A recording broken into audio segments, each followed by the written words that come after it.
Hai, assalamualaikum, welcome to my channel guys. So di video kali ini aku mau sharing ini mengenai pengalaman suami aku pertama kali ke Indonesia. Jadi tapi sebelum itu aku mau menjawab beberapa pertanyaan. No, bukan beberapa. Jadi ada beberapa orang yang bertanya gitu sama aku, Kak, suaminya tuh orang Cina ya, Kak, suaminya Malaysia Melayu ke Cina, Kak. Oh, so di sini saya mau jawab. Jadi suami aku tuh bukan orang Cina, suami aku tuh orang Sabah. Jadi kalau kalian tak tahu Sabah tuh di mana, Sabah tuh bersebelahan dengan Indonesia, Kalimantan, dan masih dalam kawasan Malaysia ya teman-teman. So suami aku Malaysia Sabah gitu. Jadi suami aku bukan Cina ya teman-teman ya. Suami aku bukan Cina. Oke, lanjut cerita. Jadi selama 6 tahun tuh aku menikah dengan suami. Sudah 4 kali suami aku pulang ke Indonesia. Jadi pastilah ada banyak pengalaman-pengalaman yang menarik ataupun tak menarik gitu. Tapi di sini aku mau cerita tentang pengalaman yang menarik bagi aku dan suami gitu. Dan sampai sekarang aku tak boleh lupa teman-teman. Jadi pengalaman yang pertama itu adalah suami aku tuh kaget, shock gitu dengar bunyi horn di Indonesia yang begitu kuat dan banyak gitu bunyinya. So, waktu itu kan aku pergi pasar dengan suami aku bawa lah dia pergi pasar dan kami naik angkot. Kalau di kampung aku tuh disebut PT-PT ya teman-teman ya. Nah kebetulan di suami aku kan duduk pas ngam di belakang supir angkotnya gitu. Jadi aku berhadapan lah dengan suami duduk ya. Di situ waktu masih dalam kawasan-kawasan kampung tuh oke lah, tak banyak kereta lagi, tak banyak motor lagi. Tapi setelah kita sampai ke kota gitu kan, sudah dekat-dekat dengan pasar gitu teman-teman kan, sudah lampu merah gitu. Jadi di situ supir angkotnya itu sudah mulai bunyikan horn gitu, pip pip pip sikit-sikit lah. Dan setelah lampu merah, pas anak sekolah pun balik sekolah gitu kan, jadi pasti lebih ramai lagi lah kendaraan kan. Anak-anak sekolah sekarang di Indonesia kan kebanyakan yang pakai kendaraan sendiri, motor apa segala macam, jadi pasti lebih bising lah ya teman-teman ya, pasti lebih ramai. Dan waktu itu lampu hijau di situ, lampu hijau kereta di depan kami itu kan dia belum jalan gitu. Jadi di situ supir angkotnya itu bunyikan horn beberapa kali, pip pip pip pip pip, pip kayak gitu. Jadi suami aku kebingungan, suami aku terkejut waktu itu dan dia sampai tutup telinga ya. Dan aku hanya ketawa lihat suami aku, reaksi suami aku yang melihat kanan kiri. Jadi suami aku bilang, kenapa ini ada insiden kah, kok seperti ini kali sih, kok seperti ini gitu loh. Jadi aku hanya ketawa sampai supir angkotnya pun tuh dia melirik gitu di cermin depan dia tuh kan ada, dia melirik di atas. So suami aku diam kayak gitu. Dan setelah kami turun ke angkot, tuh suami aku bilang, ayah, memang seperti ini kah kalau di Indonesia? Ini orang di sini sesuka hati ya mau bunyikan horn kereta gitu. Ya iya, kalau kita di Indonesia memang seperti itu gitu. Kita di Indonesia memang sudah biasa dengar bunyi seperti ini gitu kan. Memang kalau di Indonesia nggak ada larangan-larangan seperti ini. Ya kalau di Malaysia nih memang lah sudah cari gado kalau orang buat seperti ini gitu kan. Suami aku bilang ya teman-teman, ya lah jangan samakan Indonesia dengan Malaysia, memang tak sama lah.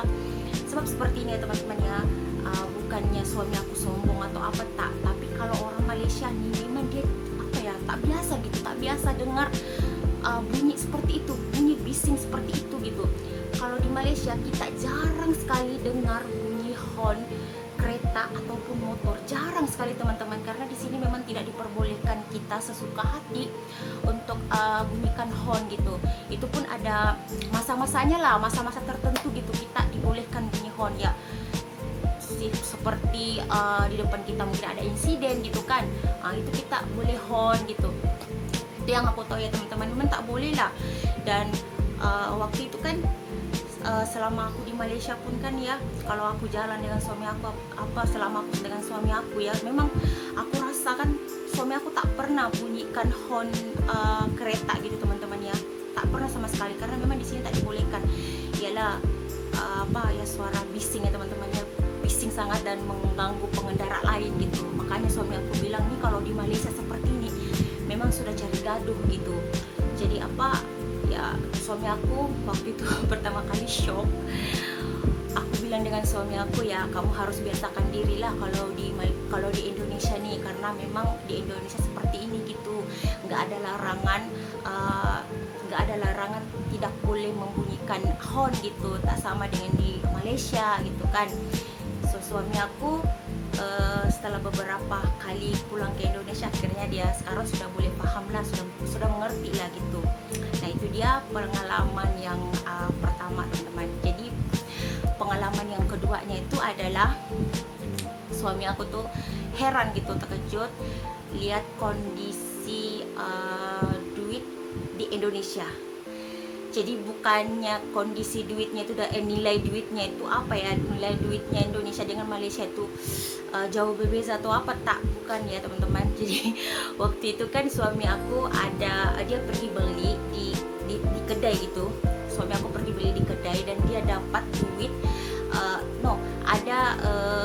duit besar. So ada balance lah, duit dia tuh ada balance, tapi dia dapat duit 5.000 ya kalau tak salah. Dia dapat duit 5.000 di situ. Kondisi duit itu memang sangat sudah duit itu sudah koyak sedikit, dan juga di situ buruk dan banyak tulisannya, ada kata-kata mutiara dan juga ada nomor HP di duit itu. Jadi suami aku bilang, ini duit seperti ini ya, kok kenapa duit ditulis-tulis seperti ini, kenapa duit diletak nomor telepon seperti ini, gunanya apa, untuk apa gitu ya. Aku bilang ya mungkin orang tuh mau cari kenalan gitu. Ya Allah, suami aku bilang, ya Allah, ini kalau di Indonesia kalau di Malaysia duit seperti ini sudah tak laku, ini mana boleh duit ditulis-tulis gitu kan, di apa ya, macam tak ada kertas gitu kan, kata suami aku. Iya kalau di Indonesia memang seperti itu gitu. Jadi suami aku heran lah ya lihat kondisi duit itu ada tulisan, pokoknya di duit itu ya penuh dengan tulisan teman-teman, kata-kata mutiara, ada nomor HP-nya lagi. Jadi itu yang membuat suami aku heran gitu, duit begini sudah buruk gitu ya, masih bisa laku gitu di Indonesia. Jadi kalau di Malaysia memang sudah tak boleh guna gitu, orang memang sudah tak mau ambil gitu. Kalau di Malaysia ya teman-teman ya, koyak sikit pun tuh orang dah tak mau ambil, betul. Kalau di Malaysia, nah kalau di Indonesia kan, kalau kita kan masih boleh ya kan, kalau duit koyak atau belah pun kalau kita gam lagi, kalau kita lem lagi kan itu boleh laku lagi kan. Tapi kalau di Malaysia tak boleh teman-teman, apalagi kalau kayak ada tulisannya gitu kan.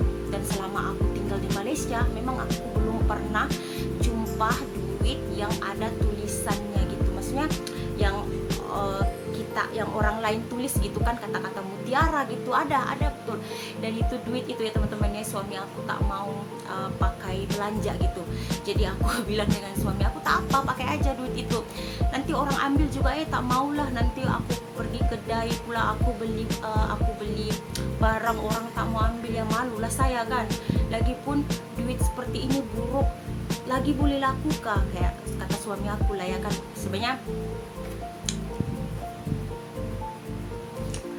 nah jadi itu ya teman-teman ya, yang pengalaman kedua ya yang menurut aku menarik gitu. Dan banyak lagi lah pengalaman suami aku gitu kan.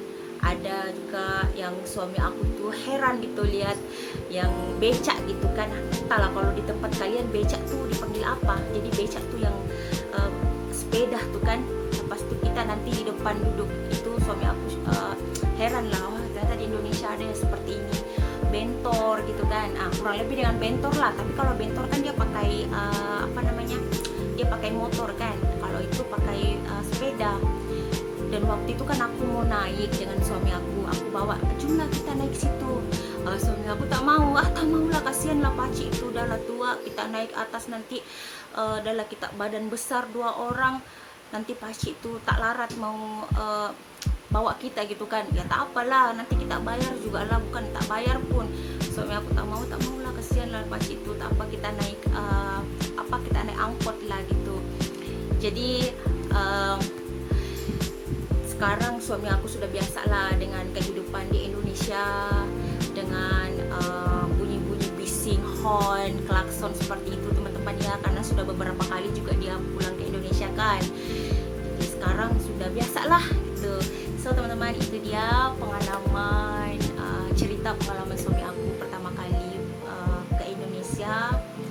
Ya menurut aku sih berkesan, tapi belum tentu berkesan menurut kalian. Tapi apapun saya berterima kasih karena tonton video ini, dan jangan lupa kalau kalian suka dengan video ini, kalian like, comment, and subscribe. Oke, cukup sekian video dari saya. Bye bye. Assalamualaikum.